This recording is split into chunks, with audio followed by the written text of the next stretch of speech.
Well, hello, ladies and gents, and welcome to another episode of Cycling Insider.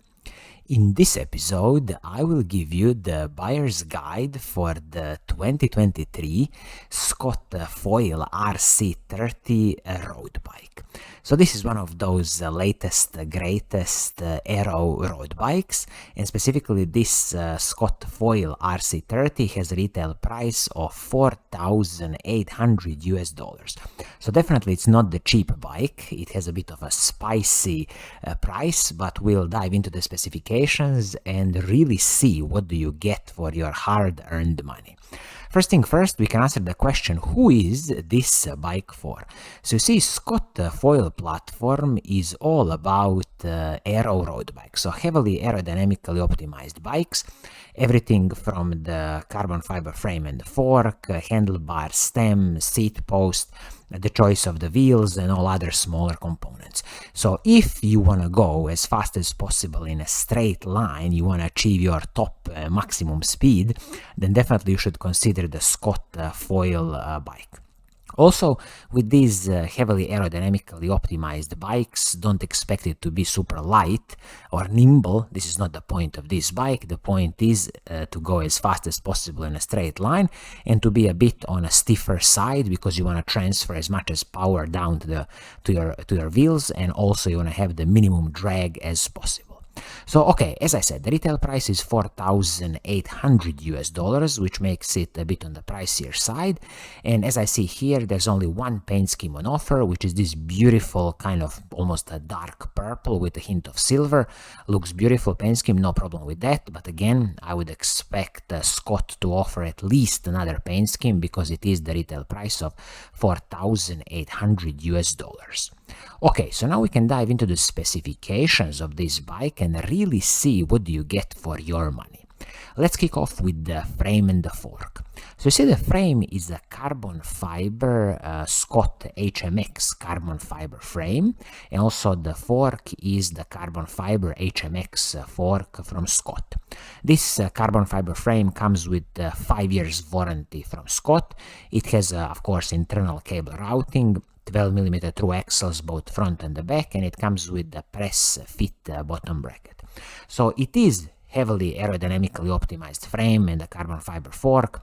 Absolutely no complaints here from me, but I would just mention here that I'm still surprised that Scott keeps only 5 years warranty in the bike industry, because many other bike manufacturers, if you want to look at, Trek, Giant, Merida, Cannondale, they are all offering a lifetime warranty. So I believe that Scott should move to offering a lifetime warranty, at least for these more expensive bikes.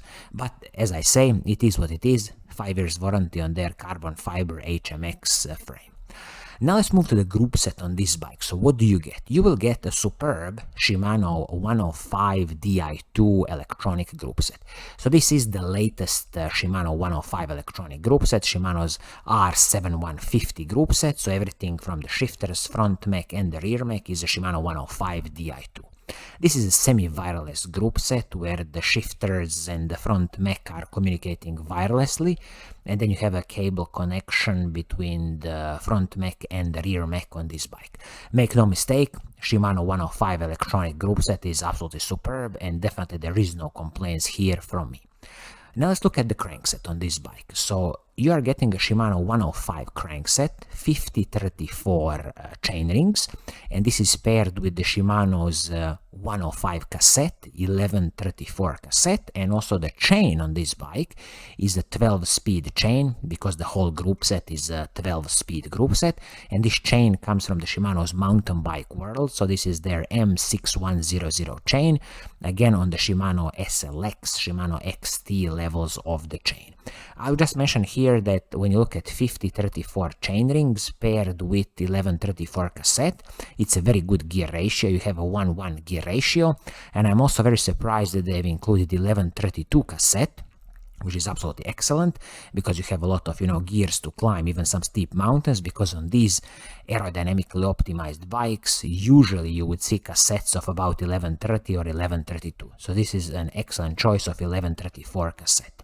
I'll just mention here, as I was saying, this is a press fit bottom bracket on this crankset, Shimano standard BB RS 500 press fit bottom bracket, and definitely I wouldn't expect any creaking noises here, because on these levels of the carbon fiber frame the tolerances should be excellent.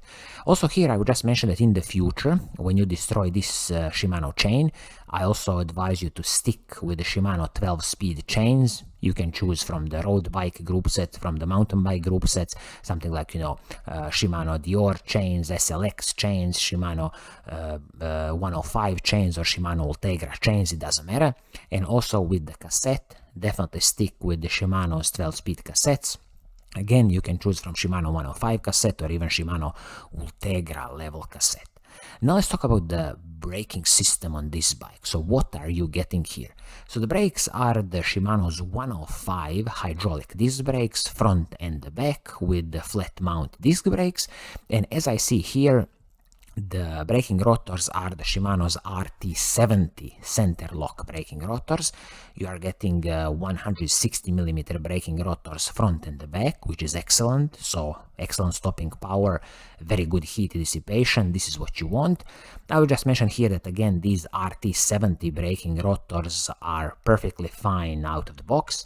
But in the future, when you destroy these braking rotors, I would definitely advise you to save some money and buy yourself a Shimano Ultegra braking rotors. There's just going to be a bit more braking performance in them than these basic Shimano RT70 braking rotors.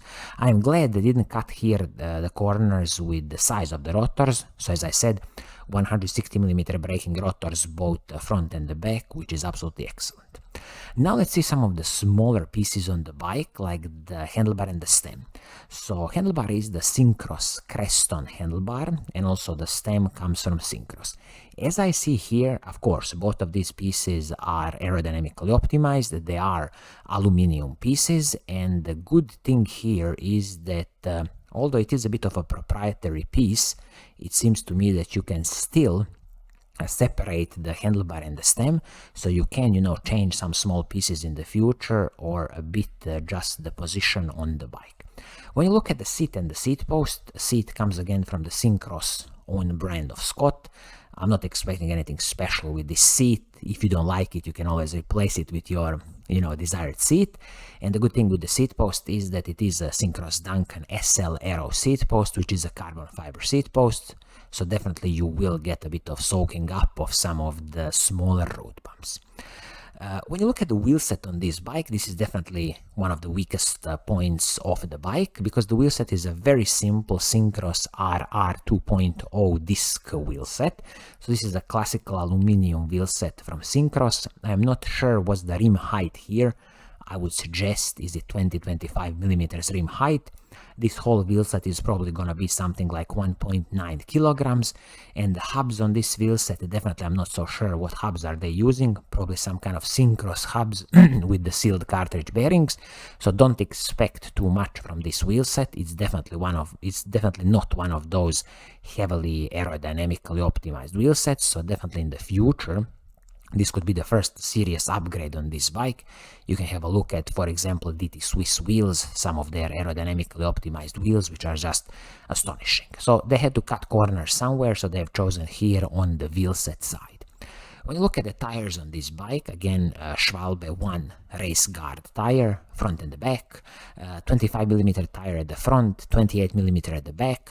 In my personal opinion, it should have been 28mm both front and the back, because I don't believe there is so much aerodynamic penalty if you use 28mm tire at the front. And if you use the 28mm tires on both wheels, you are just getting a bit more air volume and much smoother ride. So personally, I would stick with 28mm tires, both front and the back. And Scott mentions here that the total bike weight is 8.5 kilograms. I'm guessing this is for some kind of size medium of this bike. So if you need size large, for example, definitely this bike will gonna be closer to 9 kilograms when you fit the pedals on this bike. So as I was saying, it's not one of the lightest bikes on the market. That's not the point of these aerodynamically optimized bikes. So expect it to be around 9 kilograms in the size large. So all in all, what would I suggest to you? Should you just go ahead and buy this bike, or should you just consider this bike? Well, considering that the retail price is $4,800, it's an interesting offering from Scott, but I would advise you to try to negotiate the price of this bike, and if you can get about 10 to 15% discount, then definitely go ahead and just buy this bike. It's a very interesting offering from Scott. As I say, it's going to be a top-notch, aerodynamically optimized carbon fiber frame and fork with the superb Shimano 105 Di2 electronic group set and hydraulic brakes, and the weak point of the bike is definitely this classical aluminum wheel set from Syncros that are now on the bike. So, I think this is going to be it for today. I hope you like what I'm doing, and if you do, keep on watching, keep on liking, and as always, I will see you soon in the next episode. Cheers!